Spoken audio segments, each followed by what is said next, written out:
What do you think? Obviously, we're in space now, and we're talking about life in space. What do you think of, or what are our notions of other life in the universe? Yeah. Um, and firstly, starting from an idea of like similar beings to us, just as a premise, because obviously we know that planets, I guess, or you'll probably tell me that planets exist similar to ours, right? And there's the whole ice thing, and with water potentially there's life or something. But yeah, what type of, I guess, chances in all the vastness of the universe and the amount of planets and stuff? Well, how likely is it that there's similar life to us? Right. So, are we alone is one of the most asked questions by anyone on the surface of the planet. Are we alone? And it's been asked for thousands and thousands of years. And you can go back to Aristotle, right, and say, no, we are alone in the universe because anything that's out in the universe would have fallen to Earth by now, right? So we have to be the only place. Well, now we know that our solar system isn't unique. Our sun is just a star amongst billions of others, and the planetary systems are all over the place. And basically, if you look at any star in the night sky, there's going to be a planetary system around it, right? Not just a planet, but multiple planets. So planets, there are more planets in the universe than there are stars. We will never be able to look at every single galaxy, every single star, and every single planet in the universe to rule out there being life or there have been life. So this is when you ask, are we alone in the universe? You have to be careful not to try to prove a negative, because we will never be able to rule it out. We will never be able to categorically say there is no or has never been life elsewhere in the universe. So really the question is, what do we do to develop technology in order to test places where life could exist to see if life is there? So you have to be quite delicate with the questions, right? To that point, there are two equations that are well known. The first is the Drake equation. And so the Drake equation was proposed, perhaps a little tongue-in-cheek, by Francis Drake. And it's asking the question, how many civilizations are in the galaxy or in the universe?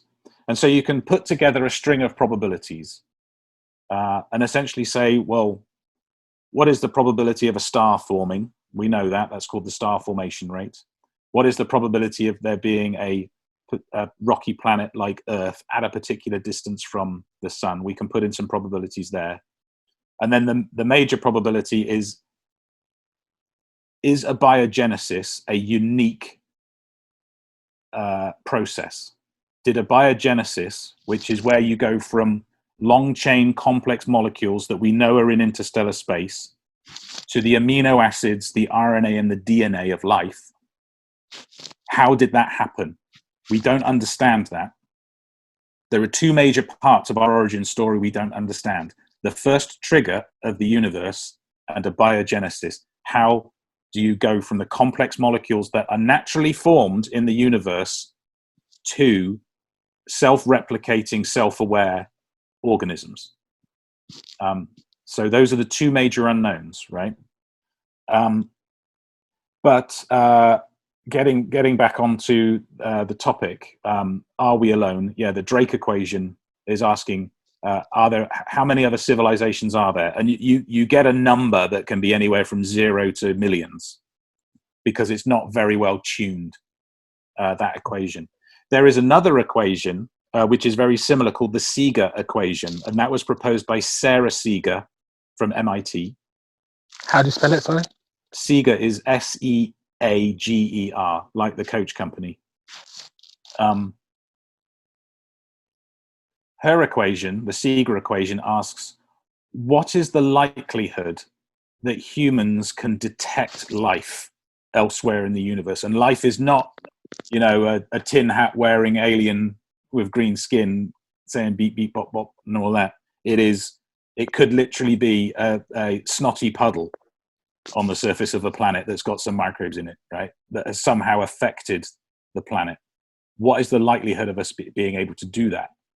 And when you run the numbers in that equation, and this is current technology, money isn't an object, massive telescope looking at all of the nearest stars for the signatures in the atmospheres of there being life.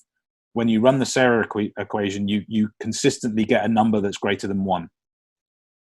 And so what we like to say when we're asked that question, are we alone in the universe, is that scientists will say, we'll be surprised if we're not. Yeah. That's my we'll be that's my surprised. kind of We'll be very guess of it. surprised if we find out we're the only place in the universe. Well, first of all, it's tongue in cheek because you can never prove that negative, right? Yeah. But of everything we've learned about our place in the universe, we are not unique and we are not special. And just because the conditions have existed here does not preclude those conditions existing elsewhere in the universe. And so the likelihood is that there is life elsewhere in the universe. Yeah, it's a thing that I think humans suffer from. I mean, in a lot of the stories you said, we always start from what we know and think that what we know is like everything, and then and then some other person who is not the general consensus, us, who thinks outside the box, goes, I can see something different, and then scientific revolution or revolution, and then we have to change. But then it's always based from our observation, and obviously it's almost impossible, I guess, to observe from a non-sense, like not from yourself, right? But since the general trend seems to be that we constantly seem to not know stuff, it would be silly to assume, I think, that we know that there is no other life, just because the trend seems to say most of the time we seem to know more. One revolution in terms of the "are we alone" question that's happened recently is it's not a philosophical question anymore. It is a science question. It is something that we can test, and we know how to test for it. So it's not something that you can actually build things to test that question. And we are getting closer and closer and closer. Also,